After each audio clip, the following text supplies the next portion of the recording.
Olá, caros alunos do Instituto IENG, Instituto Nova Geração, Educa Nova Geração. Nós estamos dando início a um conteúdo muito importante, uma matéria importantíssima para o curso de Teologia. No básico de Teologia não tem como você deixar passar este assunto, e é um dos principais, que é a Bibliologia. É justamente a doutrina das Escrituras Sagradas. E nós vamos estudar a importância das Escrituras para os dias odiernos, os dias de hoje. É de suma importância você estudar sobre a Palavra de Deus.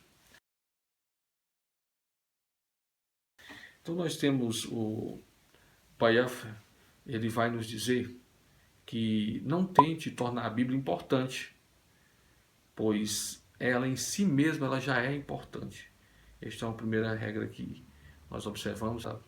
Essa palavra desse grande teólogo, que foi Bayaf, ele foi um idealizador, doutrinário, que fazia parte, justamente combateu até mesmo Hitler, com suas palavras.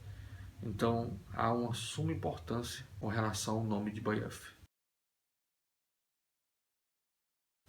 Então, o que nós temos que observar?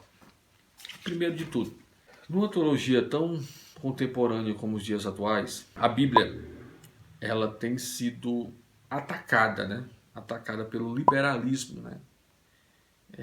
O liberalismo teológico tem atacado a palavra de Deus.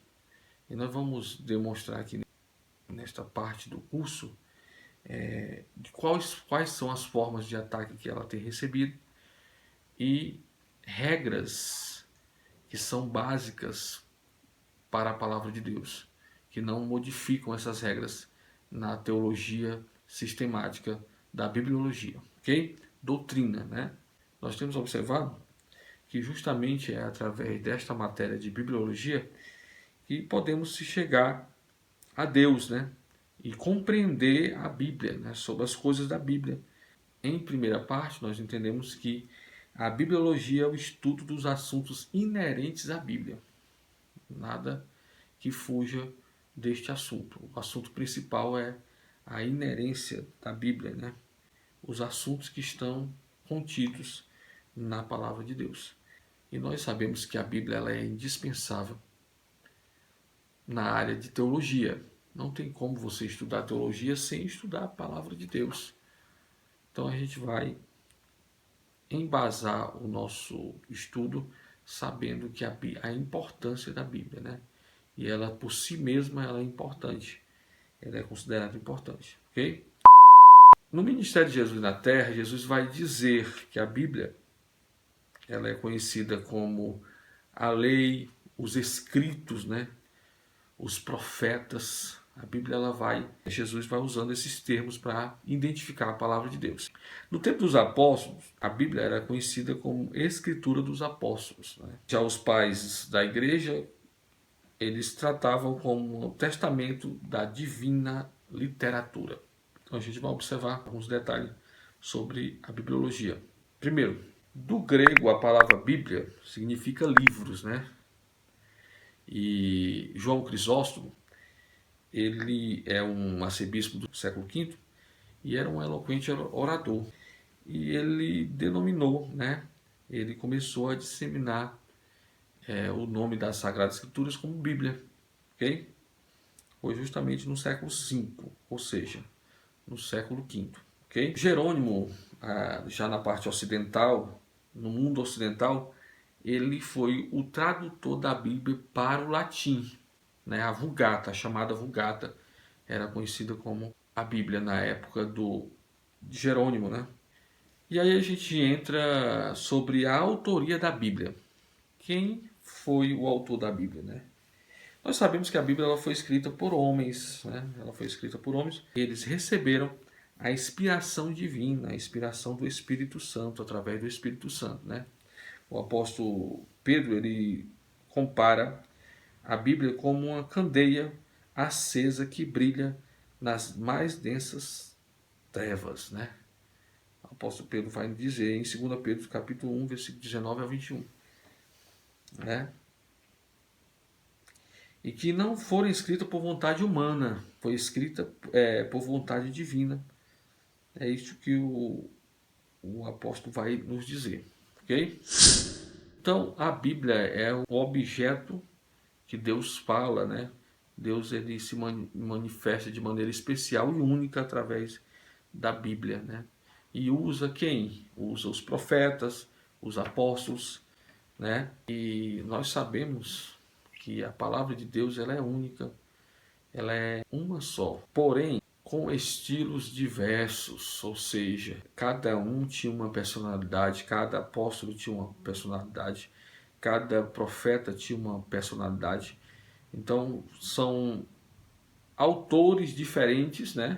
Autores humanos, né? Que Deus capacitou e foram inspirados pelo Espírito Santo para transmitir a palavra de Deus. E justamente do período de Gênesis, né, até Apocalipse, para se formar a Bíblia completa, passou-se 1.600 anos. 1.600 anos foi o período que a Bíblia ela foi formada completamente, né?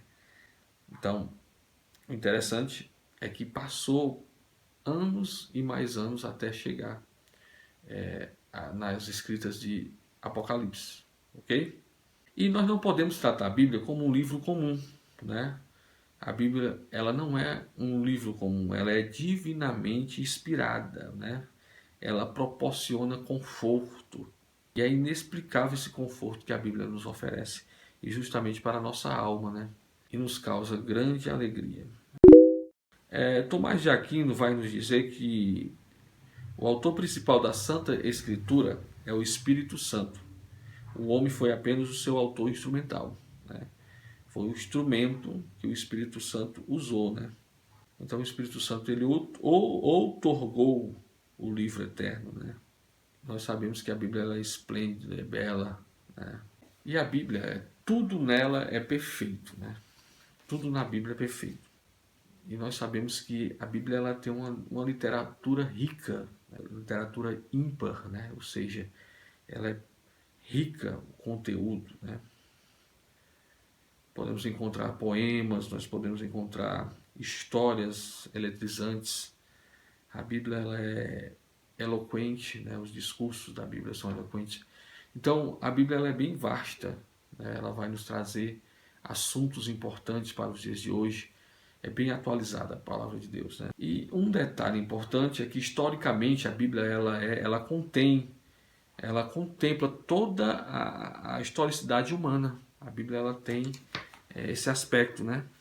Até os tempos apostólicos, ela vai nos trazer as mensagens são históricas, né? São mensagens que desde o começo da humanidade, então quer dizer, completa, ok? Aí nós observamos que por ela ser completa, por ela ter, né, passado um período para ser escrita, 1.600 anos, surge a partir do século XIX ao XX, surge um grupo com uma certa tese sobre um posicionamento liberal da Bíblia.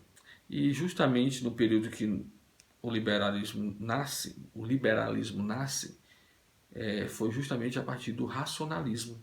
O que é que vai nos dizer o racionalismo? O racionalismo vai nos dizer que a razão é o único meio que o homem consegue formar, ou seja, alcançar o verdadeiro conhecimento através da razão. E aí o liberalismo ele vai de contrário à palavra de Deus. Então o liberalismo ele nasce através do racionalismo, e a gente observa que o intuito do racionalismo é a razão, né? E eles têm a razão como única forma das pessoas conhecerem, terem acesso ao conhecimento, né? Ao verdadeiro conhecimento é através da razão. Isso gera um campo fértil para a incredulidade e vai provocar o quê? Erros concernente à palavra de Deus. Vão tentar ao máximo tirar proveito com isso, justamente duvidando da eficácia da palavra de Deus, né? Duvidando da infabilidade, porque a Bíblia é infalível. Nós vamos ver mais na frente sobre isso, sobre a infabilidade das Sagradas Escrituras. E o racionalismo, o que aconteceu? Justamente no século XIX ao XX, ele chega e começa a ser introduzido nos seminários teológicos, né? Essa forma de pensar, onde a razão está acima de tudo.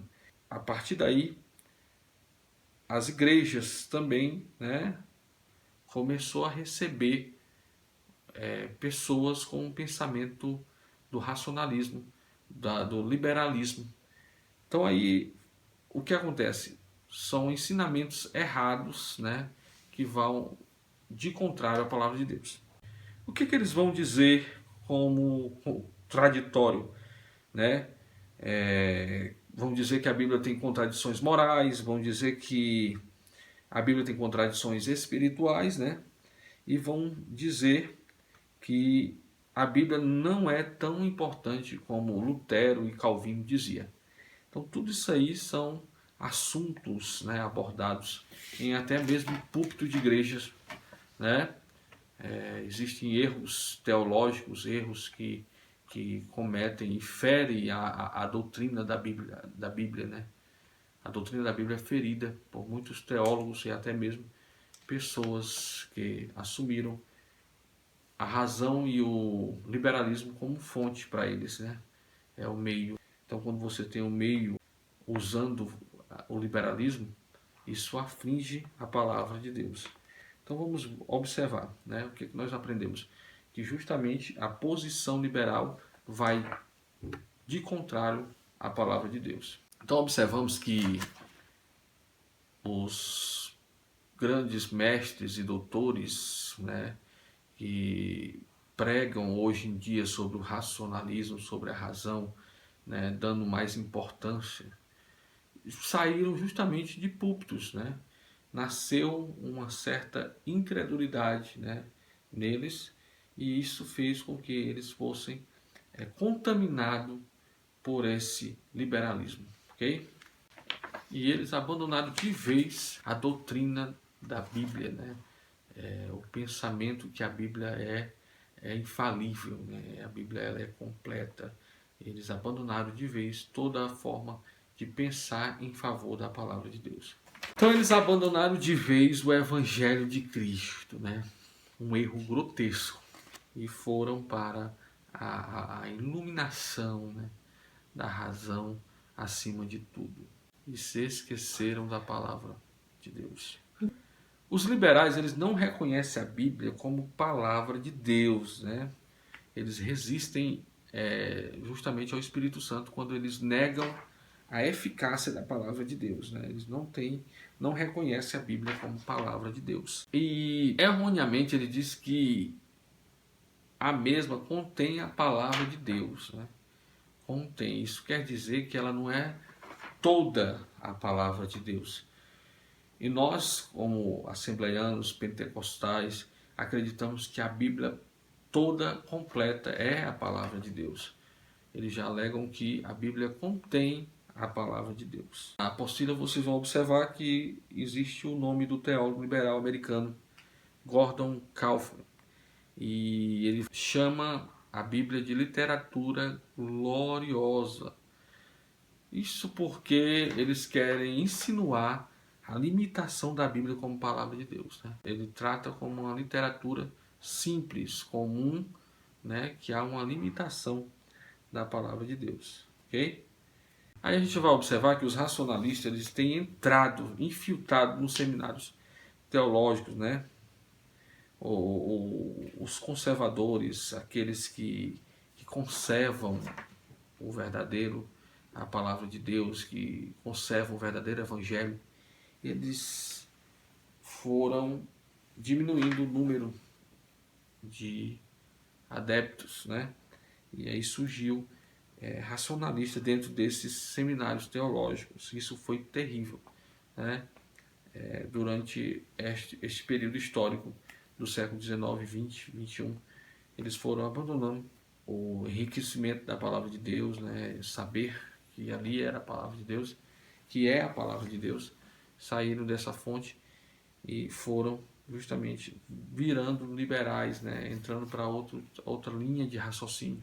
E com isso, eles entrando, infiltrando nos seminários, eles atingiram, né, aqueles que guardavam a palavra de Deus, né? Desviaram futuros pregadores, homens de Deus, e justamente com esta vã filosofia, né? Uma filosofia vã. E aí, liberais mais atualizados, né? Liberais mais recentes, eles vão ser e vão dizer que a palavra de Deus, né, a Bíblia, não é a palavra de Deus. Eles vão mais profundo ainda, né? E aí surge mais os incrédulos, né? Que tratam, esses liberais que tratam Deus e falam sobre a inexistência de Deus, né? Eles já entram para o campo do ateísmo. Eles já se fundaram, né, no ateísmo, né? Eles já usaram o ateísmo como base. Eles não acreditaram e não acreditam em Deus, né? Então, esses liberais, eles vão dizer que a Bíblia está completa, ou seja, repleta de mitos hebraicos, né? E mito é algo, né, é algo que não existe, né? É algo que é uma fábula. Então, começa a surgir teólogos liberais, né, que pregam mais ainda concernente a dizer que a Bíblia, a palavra de Deus, é um mito, é uma fábula, né, é algo que não existe, é uma fantasia. E aí nós observamos um certo cidadão chamado, um teólogo alemão muito conhecido do liberalismo, um dos mais conhecidos talvez, Rudolf Bultmann, né? Ele vai falar sobre a sua teoria da desmitologização, ou seja, a teoria afirmando que o que há na Bíblia, o que se extrai da Bíblia são os mitos, né? Os milagres, os sinais, as teofanias, né? Onde Deus aparece em forma de anjo, outras revelações sobrenaturais são mitos, né? Mas o mestre, ele já nos alertava disso, né? Jesus já falava sobre isso. Jesus, ele já afirmava, né? E perguntava, né? E questionava com relação a este assunto, né? E Jesus vai dizer: quando vier o Filho do Homem, achará porventura fé na terra? Então, a gente observa que esse Rudolf Bultmann, ele trata a Bíblia como mito, né? E hoje em dia, nos cursos teológicos, os seminários, eles utilizam, né, os teólogos liberais como fonte. Estão recheados de fontes de teólogos liberais nas igrejas, né? E o que nós devemos fazer, né, com relação a isso? Nós temos que combater, refutar, né, e ser a favor das doutrinas bíblicas. Nós temos que refutar toda palavra contrária à palavra de Deus, né? Tudo que for contrário nós temos que refutar, temos que mostrar a verdade, vencer no diálogo, na conversa, né? É isso que nós devemos fazer, ok? Aí nós vamos observar que o quarto posicionamento é o do neo-ortodoxia, ou seja, neo-ortodoxa, ok? O que nós vamos observar do neo-ortodoxo? Quem é neo-ortodoxo vai nos dizer que a Bíblia ela só vai se tornar palavra de Deus à medida que alguém a lê, né? Ao lê-la, né? Então quer dizer, a Bíblia passa apenas de ser um livro com detalhes da palavra de Deus se ela for lida. Se ela não for lida, não há como. É isso que esses neo-ortodoxos dizem, né? Mas a gente já começa a dizer para os queridos irmãos que eles estão completamente enganados. A Bíblia, ela estando aberta ou fechada, ela é a palavra de Deus. Esta é uma regra, é uma norma, né? Que a Bíblia aberta ou fechada, ela é a palavra de Deus. Aí surge um dos maiores teólogos do século XX, né? Que foi Karl Barth. ele achava que estava combatendo o liberalismo, mas ele não estava, né? Ele pensava que estava, mas não estava, porque quando ele diz que só apenas ao ler a palavra, que ela se torna a palavra de Deus, ao ler a Bíblia, que se torna a palavra de Deus, ele está dizendo que a Bíblia ela perde o seu efeito, mas nós temos que entender que a Bíblia ela é aberta ou fechada é a palavra de Deus. Porque quando você fala que a Bíblia ela é relativa, ou seja, só a partir da leitura dela é que ela ganha um peso espiritual, eu estou relativando a Bíblia. E a Bíblia, ela aberta ou fechada, ela é absoluta. Ela é a palavra de Deus. Ok? Então, o nosso querido, um dos maiores teólogos do século XX, o maior teólogo do século XX, Karl Barth, ele vai errar ao dizer que apenas a Bíblia aberta e lida é a palavra de Deus, né? Aí a gente começa a observar um detalhe agora, nós vamos entrar agora na quinta parte do módulo 1, né, que é a posição conservadora. Esta é a posição ortodoxa, ou seja, a nossa posição, a posição das igrejas que condizem com essa regra de doutrina da palavra de Deus. Os ortodoxos, eles afirmam que a Bíblia é a palavra de Deus, a Bíblia ela é suprema, ela é inquestionável, né? Em matéria de fé e prática ela é inquestionável, né?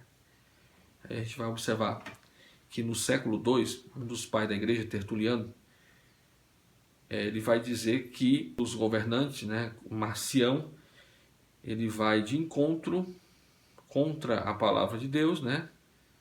Ele tentava extinguir o cânon dos livros sagrados, né? Esse Marcão, né? Mas Tertuliano, um defensor nato, né, do século II, ele vai contra as ideias de Marcião e começa a defender o cânon da atual Bíblia Sagrada, né? O cânon, o que foi determinado sobre a palavra de Deus, né? O cânon são os livros sagrados, são os livros que estão contidos na palavra de Deus. Aí nós vamos observar Orígenes de Alexandria. Ele vai nos dizer que as sagradas escrituras, né, foram redigidas pelo Espírito Santo de Deus, defendendo assim o cânon das sagradas escrituras, a inspiração das sagradas escrituras, né? Ele vai defender justamente um bom ortodoxo, um cidadão que conservava a doutrina. E aí a gente vai observar, né, que nós pentecostais, né, da Assembleia de Deus, acreditam ser a Bíblia inspirada, inerrante, infalível e completa palavra de Deus, ok? O saudoso Dr. Antônio Gilberto, né, um dos maiores teólogos brasileiros do século XX, XXI, ele vai justamente dizer que a Bíblia é a revelação de Deus à humanidade. Seu autor é Deus mesmo. Seu real intérprete é o Espírito Santo. Seu assunto central é o Senhor Jesus Cristo, ok? Antônio Gilberto, um dos maiores, né, criador também, fundador da Bíblia Pentecostal aqui no Brasil, ok? O finlandês Lars Erik Bejes, ele vai, durante 5 décadas, ele peregrinou pelo Brasil, ensinando a lídima doutrina bíblica. Assim se posicionou acerca das Sagradas Escrituras. Ele vai nos dizer que Deus, que antigamente falou, muitas vezes, de muitas maneiras, aos pais, queria que a sua palavra não ficasse guardada pelos homens apenas através da experiência com ele, ou pela tradição falada. Isto é, os pais contando para seus filhos, etc. Deus queria que as verdades reveladas fossem conservadas. Esse finlandês, ele peregrinou pelo Brasil, pregando a palavra de Deus, né, e defendendo a Bíblia. Okay? Então, bons estudos, estaremos no próximo módulo, se Deus quiser.